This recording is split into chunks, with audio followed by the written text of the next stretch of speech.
Assalamualaikum warahmatullahi wabarakatuh. Sahabat dai, penyebar konten Islami. Pesantren merupakan pusat kajian agama Islam. Bukan hanya kitab Al-Quran yang dikaji di dalamnya, tapi juga kitab-kitab kuno salaf susunan ilmuwan-ilmuwan muslim. Kultur dan nilai-nilai Islam mengakar kuat di dalamnya. Tak heran mereka kaum santri dipercaya masyarakat untuk menegak kembangkan pilar-pilar ketuhanan. Ribuan bahkan jutaan alumni pesantren telah bersumbangsi dalam menata negara dan norma-norma keagamaan. Hal itu tercermin dari surau-surau kecil serta masjid yang dipenuhi dengan majelis taklim, mulai dari pojok kampung hingga ujung kota.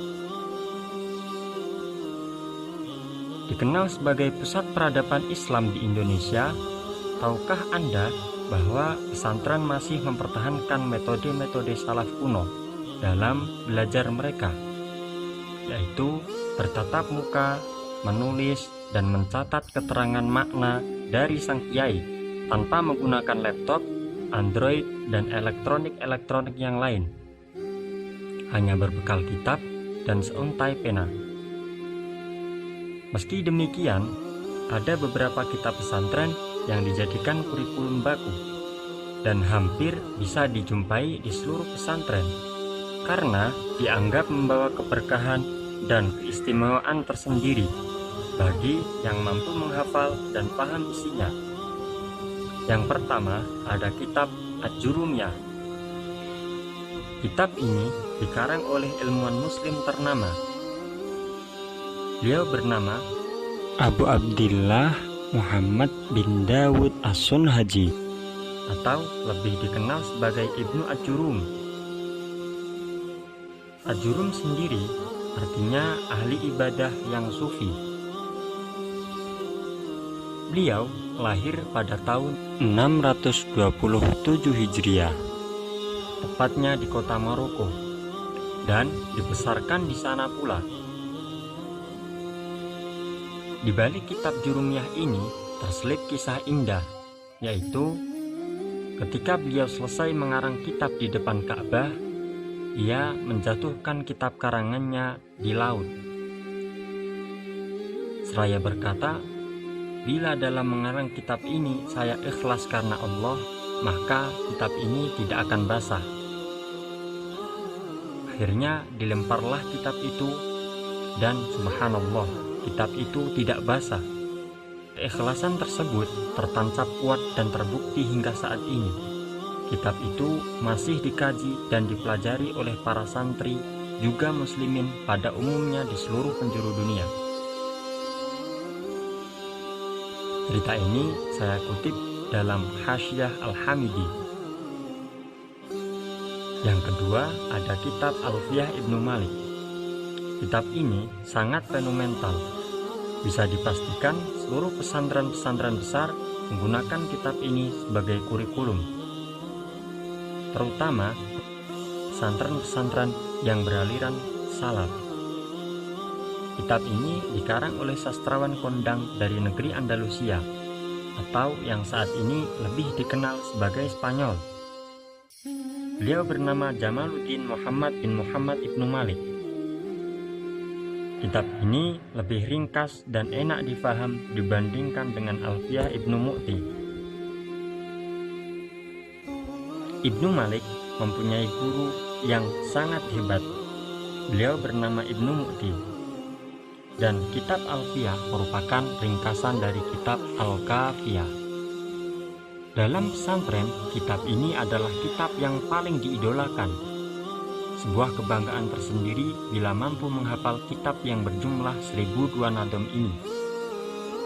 Kelihayan Ibnu Malik dalam sastra menjadikan kitab ini berbentuk bait-bait nadom indah dan enak diucap.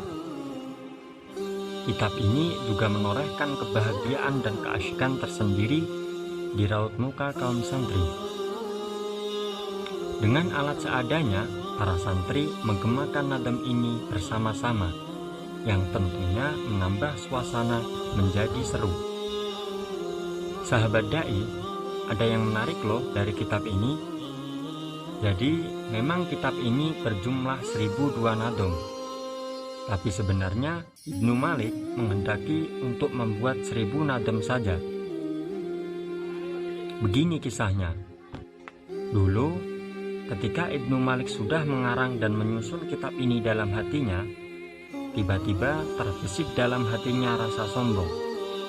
Seakan-akan beliau lebih hebat daripada gurunya yang bernama Ibnu Mu'ti, yang telah menyusun kitab bernama Alfiyah Ibnu Mu'ti. Seketika itu pula, setelah beliau menulis 4 nadom awal, beliau lupa akan lanjutan dari nadom Alfiyah tersebut. Menyadari kesalahannya itu, akhirnya beliau Ibnu Malik bertaubat meminta ampun kepada Allah. Setelah beberapa tahun, akhirnya Ibnu Malik bermimpi bertemu dengan seorang kakek-kakek tua. Dalam mimpinya itu, mereka berdua bercakap-cakap tentang nadom yang akan dikarangnya. Setelah terbangun, Ibnu Malik pun ingat dengan nadoman-nadoman yang telah ia lupakan dulu.